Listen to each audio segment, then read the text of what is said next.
Welcome to the slop farm. Enjoy the video. You begin by creating space. Lay the sari flat and stand in front of a mirror. Once done, detach the palu and find the top edge of the pleats at the waist. Hold the pleats stack with your left hand to keep alignment. Use your right hand to unpin the first safety pin near the waistband. Make sure you're working from top to bottom so the pleats don't twist. This prevents the pleat line from collapsing and keeps the fabric manageable as you proceed. Now you separate the pleats systematically.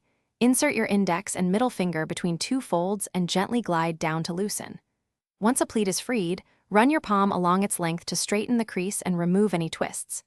Continue unpinning one pin at a time, keeping the base of each pleat aligned at the waist so the length stays uniform. If the fabric bunches, stop and smooth from top to hem, which preserves the original fall and prevents new creases. Finish by removing the last pins and letting the pleats fall free.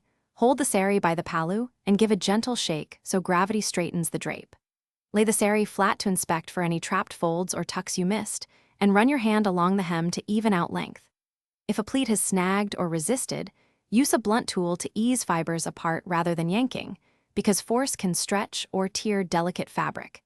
This is the single most important troubleshooting tip. Thanks for watching. Consider subscribing if we helped you today.